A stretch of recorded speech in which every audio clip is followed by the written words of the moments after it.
आप सभी भाइयों को बीड नॉलेजेबल चैनल पे आप सभी का स्वागत है।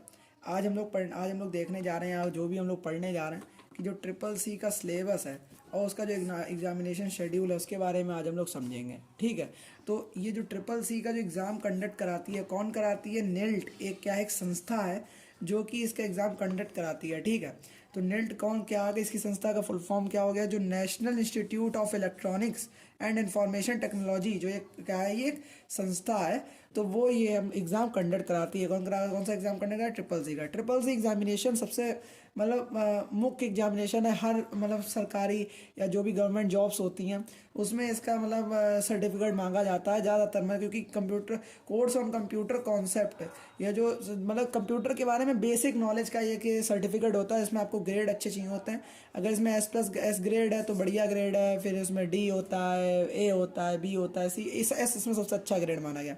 तो हम लोग S ग्रेड के लिए, A ग्रेड के लिए तो पढ़ेंगे ही पढ़ेंगे। ठीक है, अब इसके बारे में हम लोग देखते हैं कि जो ट्रिपल सी सिलेबस है उसमें कैसे किस टाइप के क्वेश्चन पूछे जाते हैं। ठीक है, तो इसमें कितने क्वेश्चन आते हैं? 100 क्वेश्चन आते हैं। कितने क्वेश्चन आते हैं? 100 क्वेश्चन आते हैं। 100 क्वेश्चन में से जो 50 क्वेश्चन होंगे वो ऑब्जेक्टिव होते हैं और 50 क्वेश्चन किस टाइप के फॉर्म में होते हैं? ट्रू फॉल्स की फॉर्म में होते हैं। ठीक है, टाइम आपको कितना मिलता है? 90 मिनट्स का। कितना मिलता है? 90 मिनट्स में आपको ये दोनों क्वेश्चन सॉल्व करने होते हैं। एक तो सबसे इसमें इंपॉर्टेंट बात है, इसमें निगेटिव मार्किंग नहीं होती है। मतलब आपको पेपर में 100 के 100 क्वेश्चन आपको जो करके आने ही आने हैं, इसमें कोई नेगेटिव मार्किंग नहीं होती है। ठीक है, जो अब नेल्ट ने क्या करा था, जुलाई 2014 से ट्रिपल सी का एग्जामिनेशन किस में कराने लगे थे? वो हिंदी की लैंग्वेज में भी कराने लगे थे। इसमें क्योंकि अब इसमें क्या है, हिंदी का या लैंग्वेज का इसमें कोई भी इंटरफेरेंस नहीं होगा।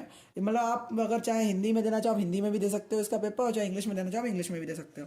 तो इसके बारे में हम आपको एक बेसिक ओवरव्यू बता रहे थे, क्या है कि ट्रिपल सी की फुल फॉर्म क्या होती है। यादों को यही नहीं पता होता, एग्जाम देने जा रहा है वो और उन्हें अपना ट्रिपल सी की फुल फॉर्म भी नहीं पता। उनसे पूछा, भैया कौन सा एग्जाम दे रहे हो? अगर ट्रिपल सी फुल फॉर्म पता है ट्रिपल सी की? उन्हें नहीं पता हो। ऐसे ही कोर्स ऑन कंप्यूटर कॉन्सेप्ट, आपको इसकी फुल फॉर्म पता होनी चाहिए, तभी हम लोग आगे उसके बाद जैसे नहीं सब्जेक्ट का ज्ञान तो हो तभी तो हम लोग सब्जेक्ट की तैयारी करेंगे, ऐसे ही करके। अब हम लोग क्या कर रहे हैं, ट्रिपल सी का सिलेबस क्या है। अब ट्रिपल सी का सिलेबस क्या है वो हम लोग देखते हैं। ट्रिपल सी का सिलेबस है, पहला इसमें यूनिट दे रखी है इंट्रोडक्शन टू कंप्यूटर। कंप्यूटर का क्या इंट्रोडक्शन, ये इसमें पहला टॉपिक दे रखा है। दूसरा इसमें यूनिट दे रखी है introduction to GUI based operating system, उसका परिचय, जो GUI बेस्ड जो ऑपरेटिंग सिस्टम है उसका परिचय भी इसमें पूछा गया। अब अगला एलिमेंट्स ऑफ वर्ड प्रोसेसिंग, क्या एलिमेंट्स ऑफ वर्ड प्रोसेसिंग इसमें हो गया। और चौथी यूनिट है स्प्रेडशीट, जो कि स्प्रेडशीट पूछी जाती है। इंट्रोडक्शन टू इंटरनेट इंटरनेट के बारे में पूछा जाएगा।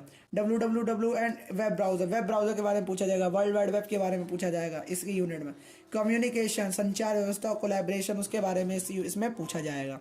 उस इसमें क्वेश्चन आएंगे ही आएंगे, ये यूनिटों से क्वेश्चन ही आएंगे, इसी के अंडर ही रहेगा। क्योंकि सिलेबस कोई भी जो एग्जाम होता है वो अपना सिलेबस इसीलिए कंडक्ट या निकालता है कि उसी के अंडर से क्वेश्चंस आएंगे और बच्चे उन्हीं के अंडर से पढ़ें। ठीक है, अब एप्लीकेशंस ऑफ प्रेजेंटेशंस, किसकी एप्लीकेशन ऑफ प्रेजेंटेशन की एप्लीकेशन, उसकी जो उपयोगिता है, उसका यूज़ कहाँ का होता है, उसके अनुप्रयोग क्या क्या है प्रेजेंटेशन के, वो उसमें पूछेंगे। Application of digital financial service और डिजिटल फाइनेंशियल सर्विसेज के क्या अनुप्रयोग है वो भी पूछे जाएंगे। तो ये इसमें 8 यूनिट पूछी जाएंगी ट्रिपल सी के सिलेबस में। ठीक है, अब इसके पहले यूनिट के अंदर क्या क्या यूनिट है वो इसमें मेन हम लोग पहली यूनिट ही शुरू करेंगे। तो पहली यूनिट के अंदर भी यही है जो टॉपिक्स पूछे जाएंगे, उसके बारे में देख लेते हैं। ये पहली यूनिट के अंदर क्या क्या है, व्हाट इज कंप्यूटर, कंप्यूटर क्या होता है, हिस्ट्री ऑफ कंप्यूटर, कंप्यूटर का इतिहास बताना है, कैरेक्टरिस्टिक ऑफ कंप्यूटर, उसके बारे में बताना है, कंप्यूटर सिस्टम के बारे में, एप्लीकेशंस ऑफ कंप्यूटर, अनुप्रयोग बताना है, कंप्यूटर कंपोनेंट्स, क्या क्या उसमें कंपोनेंट्स पूछे जाते हैं कंप्यूटर के, वो कंप्यूटर सिस्टम में बताने हैं। सेंट्रल प्रोसेस CPU के बारे में बताना है, कीबोर्ड माउस वीडियो के बारे में बताया, इनपुट डिवाइसेस के बारे में, आउटपुट डिवाइसेस का, हमने कंप्यूटर मेमोरी क्या होती है, हार्डवेयर सॉफ्टवेयर क्या होता है, हार्डवेयर अलग से सॉफ्टवेयर अलग के, सॉफ्टवेयर के अनुप्रयोग क्या होते हैं, सिस्टम सॉफ्टवेयर क्या है, प्रोग्रामिंग लैंग्वेजेस क्या है, रिप्रेजेंटेशन ऑफ डाटा इन्फॉर्मेशन क्या है, और कॉन्सेप्ट ऑफ डाटा प्रोसेसिंग क्या है, एप्लीकेशंस ऑफ IECT वो क्या है, उसके अनुप्रयोग क्या है, E-गवर्नेंस क्या है, मल्टीमीडिया एंटरटेनमेंट क्या है। तो ये हम लोग के पहले यूनिट के अंदर अंदर क्या क्या आएंगे वो उनके बारे में लोग पढ़ेंगे। धीरे धीरे हम लोग पढ़ते हैं। हिंदी मीडियम में हम लोग की क्लासेस शुरू होंगी कल से। हम लोग इसमें वीडियो डालेंगे हिंदी मीडियम में, पहले हम लोग पढ़ करेंगे, फिर इसके बाद इंग्लिश मीडियम में कन्वर्ट कर देंगे। ये हम लोग का कुछ होगा 2 महीने के अंदर अंदर से खत्म करना होगा। इसमें पार्ट डिवाइड करेंगे। पहले बताएंगे कि कंप्यूटर क्या होता है, उसके बारे में हिस्ट्री ऑफ कंप्यूटर बताएंगे, एक एक करके इसके बारे में हम लोग चलते जाएंगे। तब तक के लिए अब आपको आज ट्रिपल सी का सिलेबस बता दिया गया, इसके बारे में लोग पढ़ेंगे। तब तक के लिए अब तो कोई दिक्कत तो नहीं है। तब तक के लिए क्या हो गया, आप अपना पढ़ते रहिए, हंसते रहिए, खेलते रहिए, मुस्कुराते रहिए। फिर कल मिलेंगे नई वीडियो के साथ। तब तक के लिए जय हिंद, जय भारत।